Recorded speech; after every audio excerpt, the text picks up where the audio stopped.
शीश पे प्रभु आपकी जय जयकार है।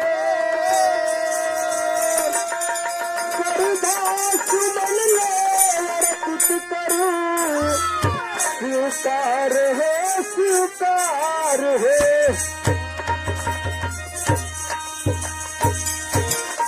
समता गए साथ भजन दे सबके ऊपर महादेव कहने वाला अकरत रोहन का नाम मास्टर कैसे। अरे माथावा पे हथावा गुरु जी भाई रही है।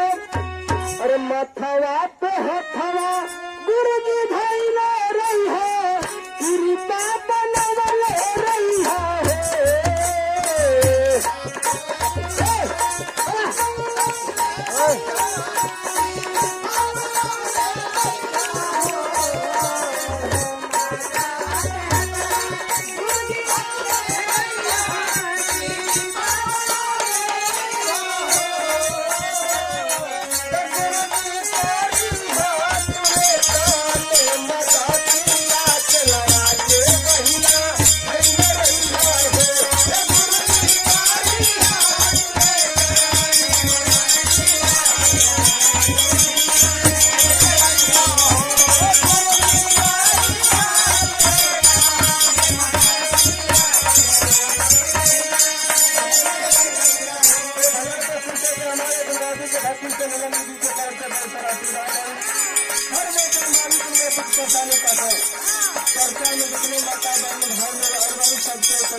अगर महादेव हमारी हाथ रख जाते जिंदगी सवर गई।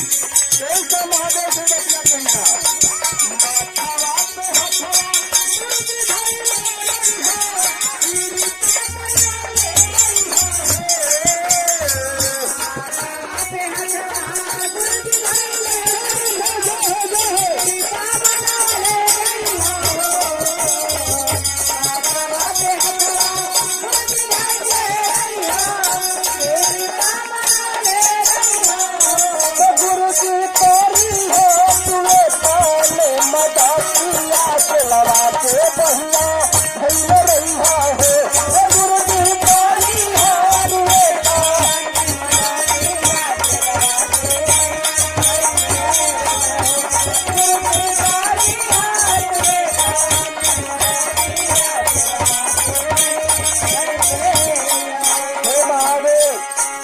जिंदगी तेरे शरण में सौंप देने वाली।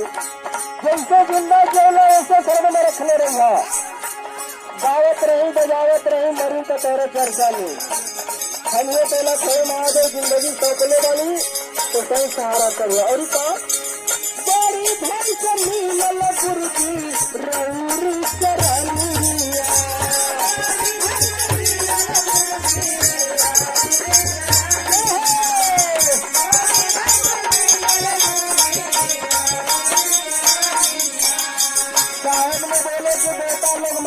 चर्चा का तरस गलवन हमने माने हो तो चर्चा का ध्यान नहीं छोड़ा दे।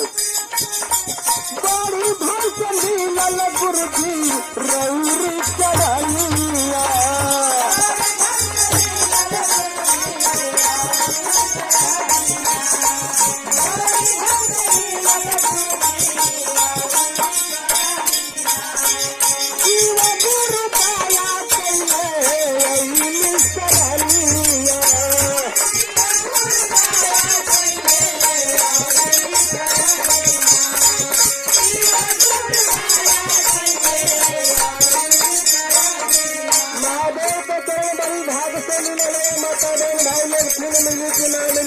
भरोसा नहीं थे।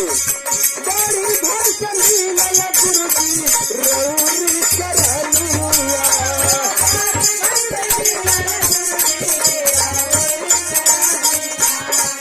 बड़ी भर से